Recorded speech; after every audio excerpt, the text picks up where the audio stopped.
في البدء كان الكلمة والكلمة كان عند الله وكان الكلمة الله.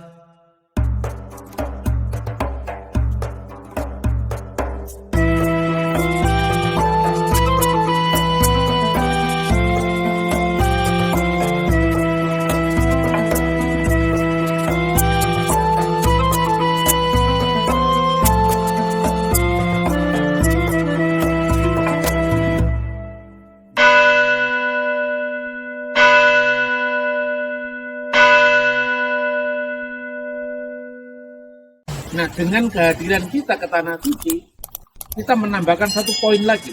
Yang kita baca di Alkitab itu ternyata bisa kita lihat buktinya. Nah, seperti ini saudara-saudara. Kenapa para peziarah dulu datang ke Tanah Suci? Karena mereka ingin mengkonfirmasi apa yang terkata dalam Alkitab. Salah satu peziarah itu namanya Igeria. Igeria itu nulis semacam itinerary dari kunjungannya ke Tanah Suci. Mulai dari dia lihat di Yordan yang nanti pada tanggal 27 kita kunjungi tempat Musa melihat tanah perjanjian. Dia datang ke sana dan rata-rata salah satu yang menjadi tolok ukur bahwa tempat itu memiliki makna itu adalah peninggalan arkeologi. Nah, contohnya orang kira-kira berapa kali orang Indonesia kepleset tergelincir? Banyak kali. Tapi karena tergelincirnya di kota suci jadi situ. Ya. Situ Sentang Tabga tadi. Coba kalau keplesetnya di Surabaya. Yang keluar itu hewan, hewan, benar nggak? Nah, dulu Igeria mencatat apa yang dia kunjungi pada zamannya. Lalu gereja pada masa berikutnya itu kemudian melakukan penggalian. Setelah digali, oh di tempat ini. Nah itu Alkitab mengatakan kira-kira jaraknya sekian mil. Lalu itu ternyata cocok. Di tempat ini Mensa Christi. Kemudian nanti kalau kita pergi ke Yerusalem dan pergi ke Bethlehem nanti ya, itu nanti kita bisa melihat bagaimana catatan bapak-bapak gereja itu runut sekali. Ya. Jadi kira-kira begini.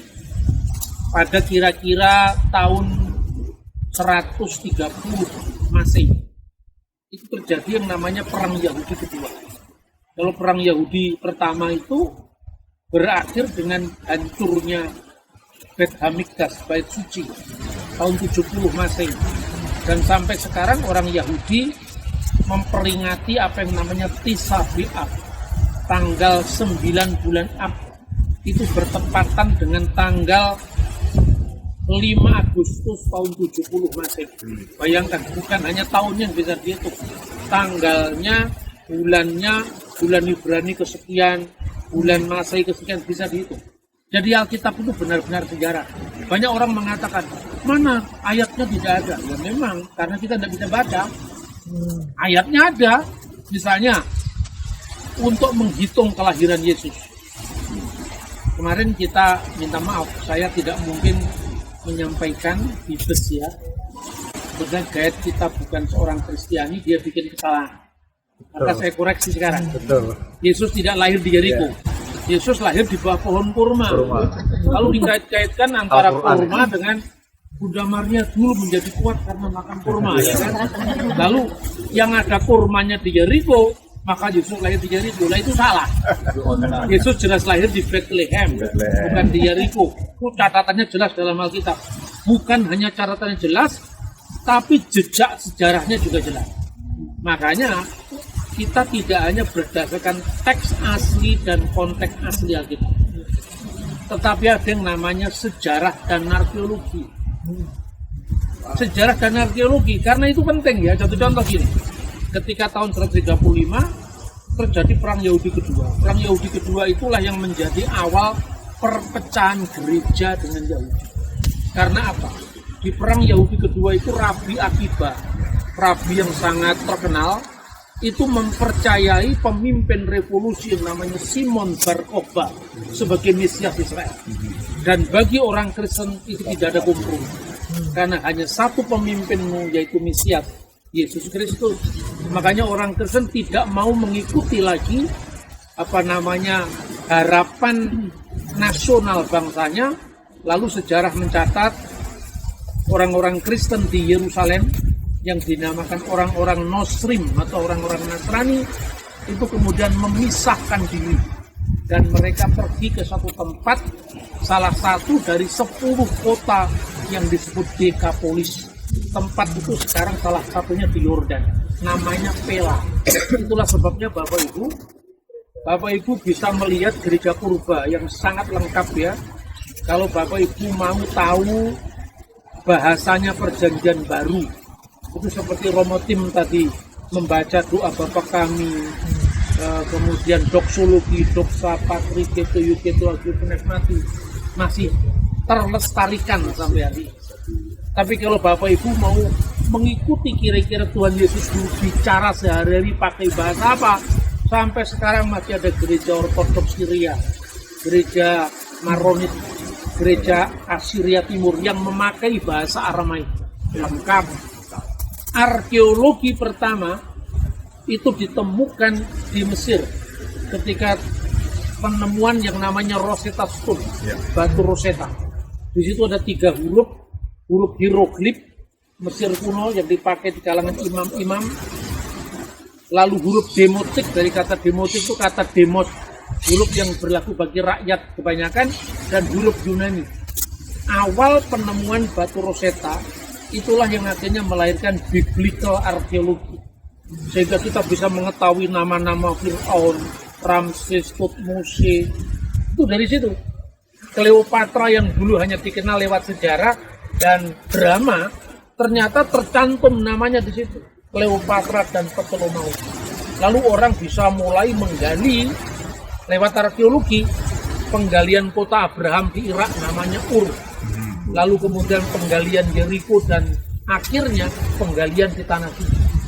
Jadi batu-batu ini ternyata bisa bercerita apa yang dulu pernah terjadi. Maka ketika zamannya Hadrian tadi, akhirnya kerajaan Yahudi itu pernah kira-kira dari tahun 132 sampai 135 itu berjaya sebagai kerajaan dengan Simon Bar Kokhba sebagai Mesias sekaligus raja mereka. Tapi tahun 135 dihancurkan kembali oleh Roma di bawah Hadrian, dan seorang bapak gereja yang bernama Santo Epifanius dari Salamis itu mencatat ketika divisi dari Kaisar Hadrian itu meluluh lantakan Yerusalem jadi seharusnya tempat yang selamat dari kemusnahan adalah yang dinamakan rumah Bukit Sion, Senakal atau Upper Room. Nanti kita juga ke sana.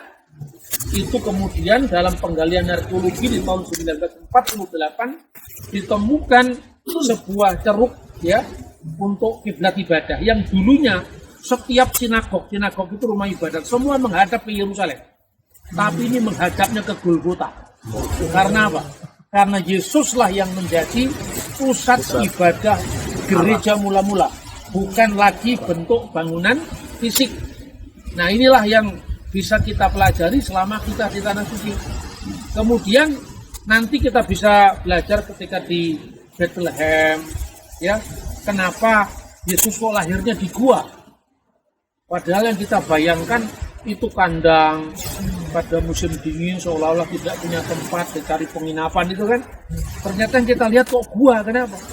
Karena Anda bisa lihat nanti zaman dulu ya, rumah-rumah itu kan memang bentuknya di Bethlehem itu kan ada gua, di atasnya berdiri rumah.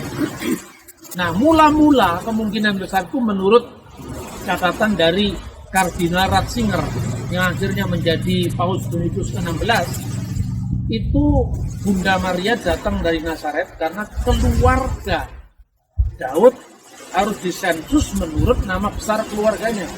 Yusuf berasal dari sana. Nah, makanya kemudian dulu tempat-tempat yang Jadi situs suci itu dulu adalah rumah-rumah dari keluarga Yahudi di sana. Tapi sejak tahun 135 itu nggak dihuni lagi. Karena yang dulu rumah-rumah yang didirikan di atas gua tinggal guanya saja. Tahun 145, 10 tahun setelah Hadrian ini menghancurkan situs-situs Kristen itu, situs Yahudi dilecehkan. Nama Yerusalem dihapus, diganti dengan Alia Capitolina yang dipersembahkan kepada dewa Jupiter untuk menajiskan tempat-tempat Kristen itu. Bethlehem yang dulu tempat kelahiran Yesus dibaktikan kepada dewa Adonis. Nah, itu catatan hanya 10 tahun setelah Hadrian menajiskan situs-situs Yahudi Kristen. Kemudian Justin Martir tadi mencatat bahwa Yesus dilahirkan di sebuah gua. Artinya apa? Tempat situs yang disebut Grotto of Nativity. 100 tahun kemudian Origenes dari Alexandria mencatat lagi bahwa kita memiliki bukan sekedar Injil tertulis, kira-kira seperti itu. Maka tadi kemarin dikatakan ada Injil kelima. Injil kelima itu apa? Fakta sejarah. Ya. Ternyata Origen mengatakan, wah, bukti ini bisa dilihat bagi musuh-musuh iman kita. Tempat di mana Yesus dilahirkan. Itu kira-kira tahun 250-an. Tahun 380-an atau 340 sampai kematiannya, ada seorang namanya Alcides Hieronymus di Rome, Santo Hieronymus. Dia menulis surat-suratnya yang mengatakan bahwa dia pernah tinggal di Bethlehem lebih dari 30 tahun. Di saat itu nanti kita akan melihat ada satu gua nanti ya, namanya Gua Hieronymus. Itu dia menerjemahkan Alkitab yang akhirnya dikenal dengan Vulgata.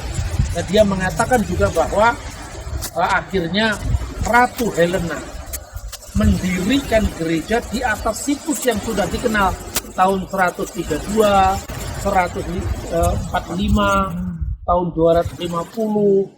Pada masanya Hieronymus, tempat itu sudah menjadi gereja. Termasuk tempat ini.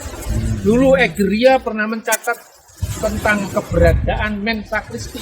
Akhirnya dilestarikan menjadi gereja. Itulah sejarahnya. Jadi masa Rasuli. Kemudian kenapa kok gereja nggak dibangun di abad pertama? 300 tahun pertama kekristenan menjadi umat yang tertindas. Tidak ada kebebasan beragama. Tadi Bisara menceritakan setelah Konstantinus menjadi Kristen, 313 dikeluarkan Edikt Milan, kebebasan beragama. Baru kita punya gedung gereja. Dulunya itu hanya katakombe. Katakombe itu tempat-tempat gua-gua, di situ orang untuk ibadah. Jadi apa yang dulu kecil sekarang menjadi besar karena Tuhan selalu menyertai perjalanan umatnya. Tuhan dalam iman Kristen, Tuhan yang menyejarah, bisa dibuktikan, bisa diverifikasi, bukan sekedar klaim ini wahyu yang terakhir. Wahyu yang terakhir itu ada di Amerika, Nabi Joseph Smith, karena abad 19, bukan abad ke-7. Ke-7 itu kan sudah lewat kan. Itu saya kira ya tambahannya. Semoga dengan melihat langsung dengan mata kepala kita sendiri di Tanah Suci semakin memantapkan iman percaya kita. Amin. Dalam mengiring Tuhan Yesus. Amin. Terima kasih.